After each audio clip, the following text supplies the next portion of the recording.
Olá, povo de Deus, quinta-feira, 29 de setembro de 2022, São Miguel, São Gabriel e São Rafael, arcanjos, 26ª semana do tempo comum.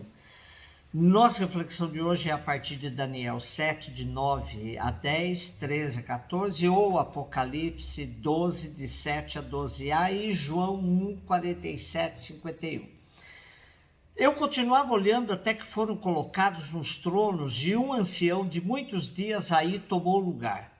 Sua veste era branca como neve e os cabelos da cabeça como lã pura. Seu trono eram chamas de fogo e as rodas do trono como fogo em brasa.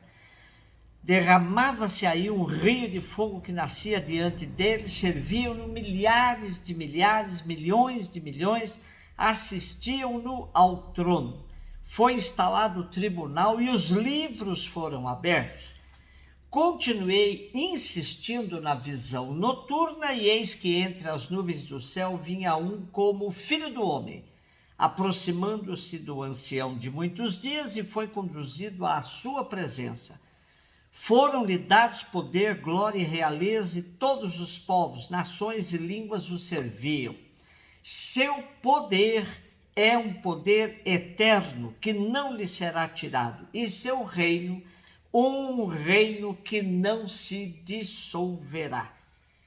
Esse texto é conhecido como Apocalipse de Daniel, que compreende os capítulos de 7 a 12. Daniel tem visões com as quais elabora suas mensagens proféticas.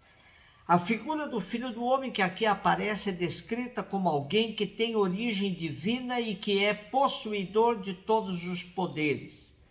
Nesta visão ainda temos um ancião servido por milhares, milhões de milhões que julgam a história. O ancião é o próprio Deus cercado por seus anjos, mediadores de sua ação na história. Os livros onde são registradas as ações dos homens são abertos. Começa o julgamento. O misterioso Filho do Homem é uma personificação do povo fiel que recebe de Deus o reino que durará para sempre. O Segundo Testamento vê Jesus, o instaurador do reino de Deus, como este misterioso Filho do Homem que vem do céu.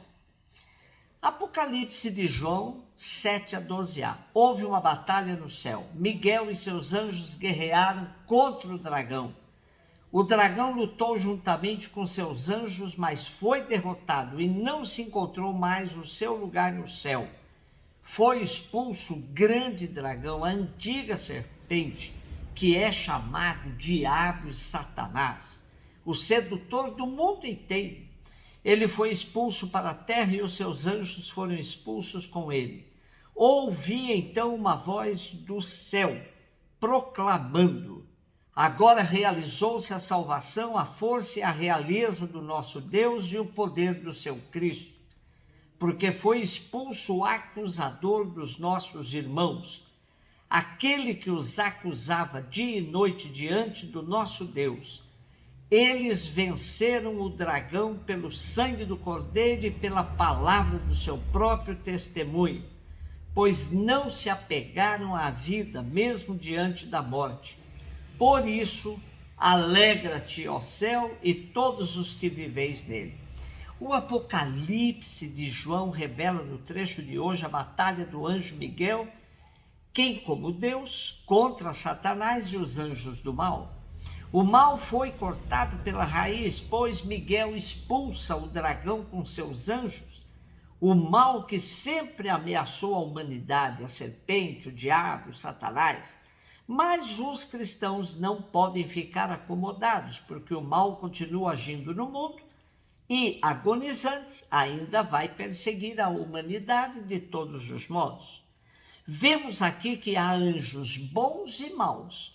Porém, os bons são mensageiros de Deus, acompanhando todas as ações de Deus na história.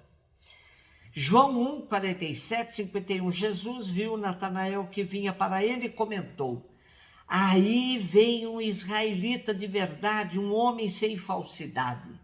Natanael perguntou: de onde me conheces? Jesus respondeu: antes que Filipe te chamasse, enquanto estavas debaixo da figueira, eu te vi. Natanael respondeu: Rabi, tu és o Filho de Deus, tu és o Rei de Israel. Jesus disse: Tu crês porque te disse, eu te vi debaixo da figueira? Coisas maiores que esta verás. E Jesus continuou: em verdade, eu vos digo, vereis o céu aberto e os anjos de Deus subindo e descendo sobre o Filho do Homem. Numa leitura rápida de nosso texto, podemos estranhar que bastou um ver de Jesus para ele fazer um comentário tão significativo sobre Natanael. Porém, podemos deduzir que há uma visão da realidade que vai além da imediata percepção. O ver de Jesus revela um conhecimento profundo da pessoa humana e sua trajetória histórica. E esse ver de Jesus vai provocar uma abertura de Natanael, que era um homem em busca de sentido mais profundo da vida. Porém, sua primeira reação foi bem espontânea e normal no mundo judaico da época, que alimentava um preconceito com a região da Galileia. Mas a proximidade de Jesus o faz vencer toda e qualquer barreira e o leva da busca ao encontro que mudará sua vida radicalmente. Jesus lhe confidencia que ainda verá o céu aberto e os anjos de Deus subindo e descendo sobre o Filho do Homem. O portal luterano nos diz sobre os anjos. Celebramos hoje 3 arcanjos, Miguel, Gabriel, Rafael. Os anjos são mencionados 213 vezes no Primeiro Testamento e 178 no Segundo Testamento. E a palavra anjo significa enviado ou mensageiro. Deus envia anjos para se comunicar com as pessoas. Por isso os anjos eram chamados de mensageiros de Deus. Na Bíblia escutamos falar de querubins, anjos bebês ou animais com asas, e os serafins, anjos adultos de 6 asas. Rafael, que quer dizer Deus que cura, esse é o anjo que agita as águas do tanque em João 5,4, mas também pode ser o nome do anjo da morte, porque a morte pode ser uma cura, a libertação de um sofrimento. Gabriel, que significa a força de Deus, esse é o anjo que anuncia a Maria que ela vai ter um menino chamado Jesus. Lucas 1,19. E Miguel, que significa quem como Deus, é uma espécie de chefe dos anjos e que trava uma batalha importante, como nos relata hoje Apocalipse 12. Além desses 3 anjos, tem mais um que se chamava Lúcifer, que significa aquele que está cheio de luz. Dizem que Lúcifer era um anjo muito bonito e muito próximo de Deus. Uma das lendas contada pelo escritor português José Saramago diz que Lúcifer era o melhor amigo de Deus. Por exemplo, na criação do mundo, ao final de cada dia, Deus perguntava aos seus anjos se o que havia criado era bom. Todos os anjos sempre diziam que o que Deus havia criado era muito bom. No entanto, no dia em que Deus criou o ser humano e colocou esse ser humano como cuidador de sua criação, nesse dia Lúcifer discordou de Deus. E depois Lúcifer passou a vida tentando provar a Deus que estava certo, que o único erro de Deus foi ter criado o ser humano. Assim virou serpente, provocou o primeiro casal, Adão e Eva. Não satisfeito, colocou inveja entre os irmãos Caim e Abel. A cada investida, Lúcifer dizia a Deus: está vendo? O ser humano não presta mesmo. Porém, Deus não se deixava levar por ele e continuava confiando em suas criaturas. Lúcifer e seus anjos insistiam na empreitada de provar que o ser humano deve ser destruído por Deus, porque é muito mais fácil fazer com que o ser humano desobedeça à vontade de Deus. Guerras, exploração, escravização de pessoas, destruição do meio ambiente, queimadas, envenenamento dos rios, criar doenças para exterminar outros seres humanos, E muitas outras maldades foram criadas pelo ser humano, mas Deus não se deixava convencer que criar o ser humano havia sido um erro. Lúcifer e seus anjos não entendiam como Deus pode ser teimoso e não entender que era preciso destruir o ser humano antes que o ser humano destruísse toda a boa criação de Deus.